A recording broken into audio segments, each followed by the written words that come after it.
سلام علیکم، با شما شوکتی محمد هستم و برنامه خبری تحلیلی پیام نیوز را برایتان تقدیم می کنم. حالا توجه کنید به نامگوی موضوعهای امروزه. احوال مهاجران و عاقبت بحران کرونا ویروس در تاجیکستان. از افغانستان به تاجیکستان تکنیک های کشاورزی مید این افغانستان آوردند. امریکا به تاجیکستان برای مبارزه با قاچاق مواد مخدر $813,300 کمک کرده است. بانک آسیایی رشد برای کمک به حکومت تاجیکستان در رفع عاقبت‌های منفی اقتصادی و اجتماعی پاندمی کرونا ویروس کووید 19 $50 میلیون گرانت می‌دهد. تماشاچیان عزیز، امروز درباره مبلغ ارسالی مهاجران گپ می‌زنیم. در 3 ماه اولی سال 2020 حجم انتقال پول مهاجران کاری از روسیه به تاجیکستان به اندازه 22.3% کاهش یافته است. این هم در حالی است که روسیه تنها از نیمه ماه مارس وارد کرانتین شد و بیشتری مهاجران تا آن زمان جای کار داشتند. طبق گزارش بانک مرکزی روسیه، انتقال‌های پولی شخصانی واقعی از روسیه به تاجیکستان در 3 ماه اولی سال 2020 تا 22.3% کاهش یافته است.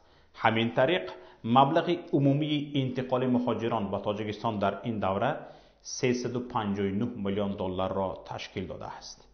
این در حالی که سال گذشته در ماه‌های ژانویه مارس سال 2019 مهاجران تاجیک $462 میلیون انتقال داده بودند، اما مبلغ میانه از یک انتقال از 139 تا $149 افزوده است.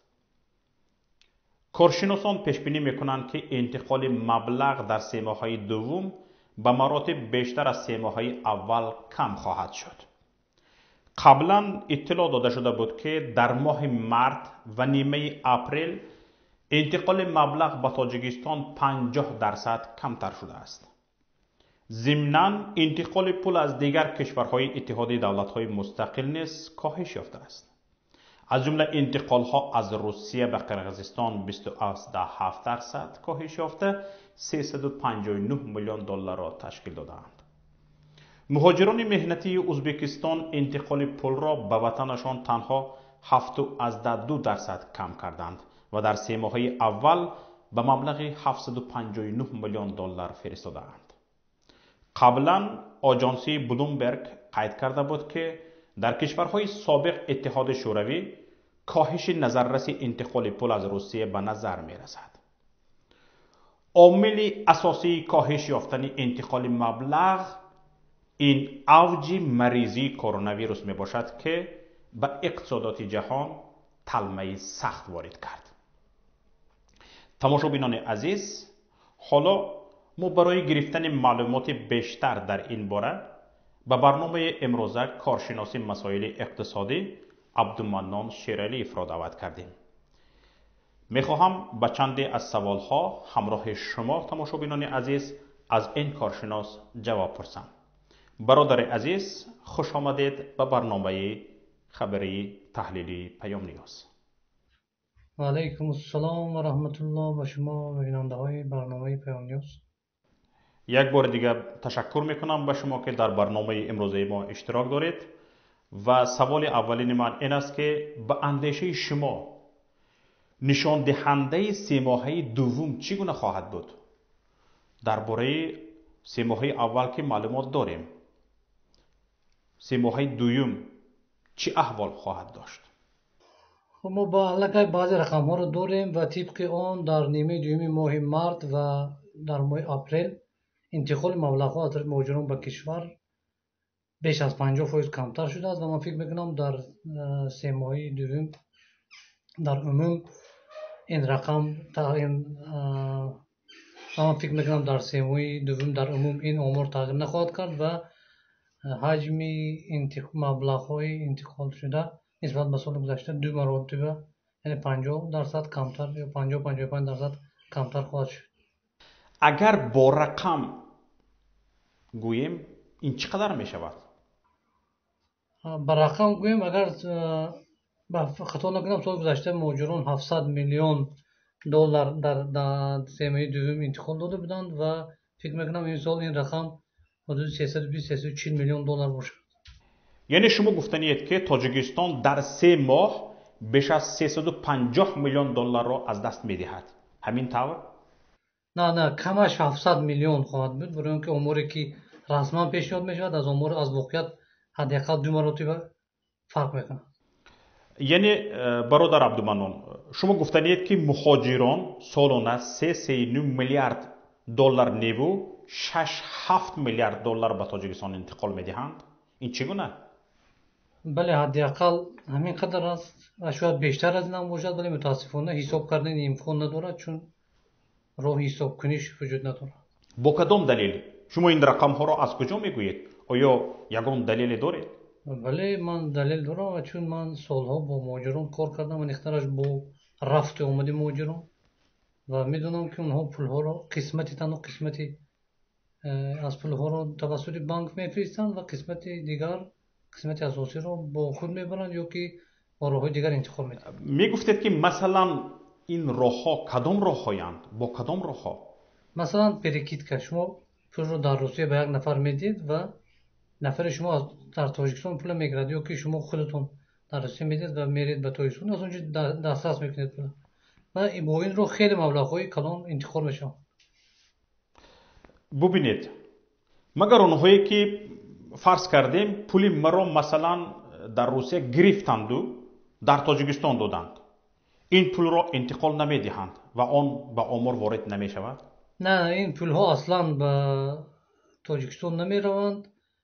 این با این پول ها وارد کننده های بار و تاجیکستان از روسیه و از کشور دیگر به تاجیکستان بار میبرند، ولی در اصل می شود حساب کرد که این پول ها به تاجیکستان یک بار وارد شدند و دوباره از اونجا خارج شدند، چون اگر امور گیریم همین خیلی باید حساب شود.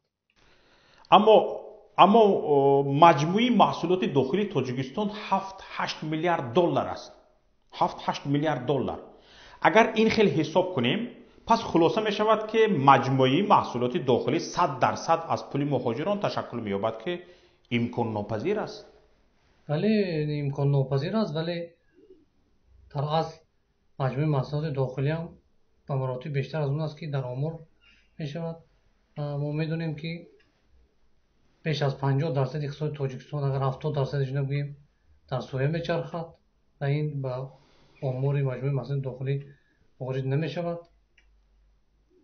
یا چیزی که ما میدونیم برای مثال واردات از چین این مسئله دوبار رسانه شده، اگر در رسانه رفت ما میدونیم که واردات از چین 3-4 مرتبه کمتر از اون است که در 3-4 مرتبه بیشتر از اون است که در آمارها میبیاد. مثلا جانب تاجیکستان بار اول اون 500 میلیون گفت، جانب چین 1.5 میلیارد و دفعه دوم هم حدود 701 چند بود، یعنی 3-4 مرتبه بیشتر از اونه که آمار تاجیکستان میگوید واردات از چین بیشتر است.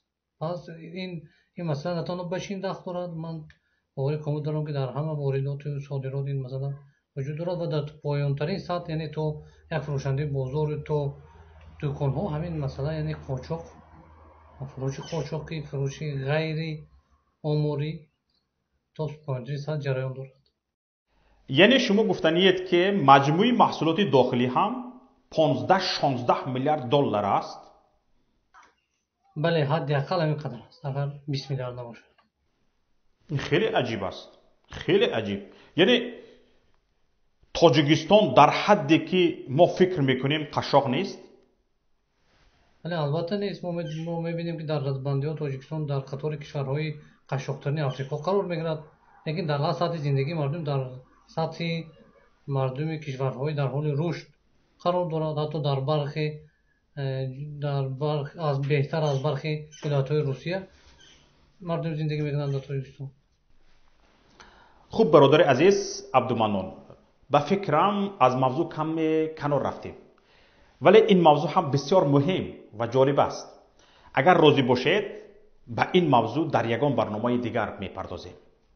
باشد؟ خب باشد. خب حالا برگردیم به مسئله انتقال ها. به نظر شما با این حالتی که با انتقال ها یعنی درآمدی اساسی کشور پیش آمده است، چی آینده اقتصادی تاجیکستان را انتظار است؟ یادم نیست در پاسخ به سوالی کدام نشده بود و فکرم فرگنه بود. بنده گفته بودم که تاجیکستان از این بحرانی که از کرونا به وجود آمده است بیشتر از جنگ شهروندی ضرر خواهد دید، البته حساب مبلغ، و حالا هم به این نظر هستم، بر اساس مطمئن‌تر شدم که ضرر به حساب مبلغ همینقدر خواهد بود، بیشتر از جنگ شهروندی. شما با حساب مبلغ گفتید، یعنی چه خیلی به حساب مبلغ؟ بله، به حساب مبلغ یعنی امور، یعنی به ما میگوید که یعنی مقام تاجیکستان به این نظرند که جنگ تاجیکستان در جنگ شهروندی بیش از 7 میلیارد دلار ضرر دید. اما مطمئنم که در این بحران تاجیکستان بیش از 7 میلیارد ضرر خواهد دید. تنها از حساب کم شدن انتقال شاید 3.5 میلیارد دلار ضرر بیند. تماشابینان عزیز، با ما بودند عبدالمنان شیرعلیوف، کارشناسی مسائل اقتصادی. امیدوارم برابر ما شما نیز به یک چند سوالهای خود جواب خود را دریافتید. اکنون مختصر از چند خبر و صدقه های به دست آورده حکومت تاجیکستان همکارم صفیه واحدова به شما گزارش می‌دهد. افغانستان تکنیکای کشاورزی استحصال شده در ولایت ننگرهار را به تاجیکستان فرستاد. شاکرالله صافی، مسئول مطبوعات اتاق تجارتی ولایت ننگرهار، به رسانه‌های خبری گفت: نخستین تکنیکای کشاورزی استحصال افغانستان که ساخته شده در ولایت ننگرهار است، شامل 8 پایه، ماشین‌های گندم پاک‌کنی، ترشر به تاجیکستان صادر شد. با گفته شاکرالله صافی، این ماشین‌آلات کشاورزی در کارخانه ذوب آهنی جاوید افغانی ننگرهار استحصال شده است. شاکرالله میگوید هر کدام از تجهیزات کشاورزی 1.5 تن وزن دارد. در نتیجه افزایش تولیدات ماشین‌آلات کشاورزی کارخانه ذوب آهنی جاوید افغان اکنون نیازمندی‌های داخلی کشور رفع شده است و محصولات آن به خارج صادر می‌شود. امریکا به تاجیکستان برای مبارزه با قاچاق مواد مخدر $813,300 کمک کرده است. این پول به واسطه بیوروی وزارت کارهای خارجی امریکا عاید به مبارزه بین المللی با قاچاق مواد مخدر دسترس می شود و به طرح تأسیس دادن اکادمی تعلیمی صرف خواهد شد. طور رادیوی آزادی خبر می دهد بیوروی وزارت کارهای خارجی امریکا عاید به مبارزه بین المللی با قاچاق مواد مخدر این طرح را طریق مبلغ گذاری کنگرس و وزارت امور خارجه امریکا سرمایه گذاری کرد. این مبلغ ها برای مبارزه علیه جنایتکاری سازمان یافته و قاچاق مواد مخدر در تاجیکستان و جهان پیش بینی شده است. سفارت امریکا در دوشنبه میگوید این مبلغ به حکومت تاجیکستان در تهیه نقشه تعلیمی برای بلند برداشتن توانایی های مقامات حفظ حقوق در تفتیش و تعقیب سازمان های متشکل جنایی که به قاچاق مواد مخدر مشغولند کمک خواهد کرد. یکی از هدفهای دیگر این کمک بلند برداشتن قابلیت اداره‌کنی آژانسی نظارت مواد نشئه‌آور گفته شده است. مجلس نمایندگان تاجیکستان یک قطار سازشنامه‌های مالیوی را برای تطبیق لایحه‌ها در کشور به تصویب رسانید. از جمله وکیلان پارلمان سازشنامه درباره مبلغ‌گذاری برنامه برقرارسازی مالیوی هلدینگ دولتی برق تاجیک را تصدیق کردند. این سازشنامه میان تاجیکستان و اسوسیاسیون بین المللی رشد، یک بخشی از بانک جهانی مهمه سال جاری به امضا رسیده است. سازشنامه مالیوی جهت دستگیری مالیوی شرکت برق تاجیک، جهت بهتر نمودن فعالیت شرکت امضا شده است. برای عملی سازی لایحه بانک جهانی به برق تاجیک $134 میلیون مبلغ‌های گرانتی جدا می‌کند. تطبیق لایحه سال روان آغاز می‌یابد و به اتمام رسیدن آن سال 2026 پیش بینی شده است. بانک آسیایی رشد $50 میلیون گرانت را برای کمک به حکومت تاجیکستان در رفع عاقبت‌های منفی اقتصادی و اجتماعی پاندمی کرونا ویروس کووید 19 تصدیق کرد. طور خبرگزاری اوستا اطلاع می‌دهد ماساتسوگو اساکاوا پرزیدنت بانک آسیایی رشد گفته است که این اینستیتوت اقتصادی بین المللی آماده است تاجیکستان را در مبارزه علیه کووید 19 دستگیری کند و در کاهش دادن تأثیر آن به اهالی کمکی اقتصادی نماید. با گفته اساکاوا این گرانت به مبلغ گذاری چاره‌بینی‌های مهم دولتی عاید به تقویت ساحه تندرستی، توسعه کمک اجتماعی و ساکنان کم بضاعت و آسیب پذیر، تأمین امنیت عضوقواری و دستگیری تجارت خرد مساعدت خواهد کرد. این گرانت به حکومت در توسعه دسترسی لوازمات طبی و فراهم آوردن شرایط کرانتینی به حد اقل در 14 بیمارخانه در سراسر تاجیکستان با شعبه‌های علاهیده برای زنان و مردان مساعدت می‌کند. به همه کارمندان طبی که بیماران گرفتار به کووید 19 را طبابت می‌کنند و حد اقل 80% آنها را زنان تشکیل می‌دهند، از حساب این گرانت کمک کرده می‌شود. بانک آسیایی رشد اینچنین به حکومت در توسعه برنامه کمک اجتماعی برای حد اقل 207,000 خانواده‌های کم بی‌زائد از جمله پرداخت ایلاوگی یک وقته پولی مبلغ گذاری می‌کند. اینچنین به دهقانان برای ذخیره‌های کشاورزی کمک کرده می‌شود. قرض‌های سوبسیدیه شده و امتیازهای اندازی به کارخانه‌های خرد و میانه که حداقل 24% آنها را زنها راهبری می‌کنند داده می‌شوند. بانک آسیایی رشد کمک تکنیکی را برای دستگیری تطبیق برنامه کارس سفربر خواهد کرد و به تحکیم ساحه‌های دولتی اداره‌کنی مالیوی، مانیتورینگ، ارزیابی و حسابات کمک خواهد کرد. بانک آسیایی رشد در ماه مارس نیز به تاجیکستان برای خریدن لوازمات طبی تعجیلی از جمله تجهیزات محافظت شخصی برای کارمندان طب $100,000 گرانت جدا کرده بود. گفتنی است کووید 19 اقتصادیات تاجیکستان را به طور نظررس ضعیف کرده و کاهش یکباره انتقال‌های پولی، تجارت بین المللی و سرمایه‌گذاری مستقیم خارجی آورده رسانید. از جمله در بخش‌های نقلیات، سیاحی، سودا و مالیه کاهش به نظر می‌رسد.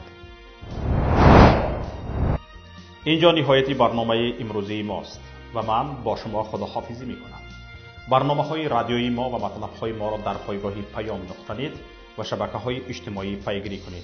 انتظار پیشنهاد ملاحظه‌ها و همکاری‌های شما هستیم. سربلند و پیروز باشید. خیر تا روز دیگر.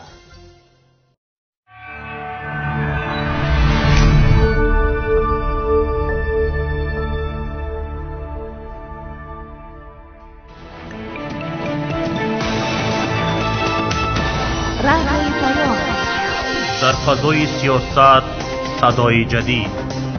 رادیوی پیام علم، فرهنگ، نوید. رادیوی پیام مشورت، بحث، گفت و شنید. در تمام دنیا روی رسانه اینترنتی رادیو پیام نقطه نت.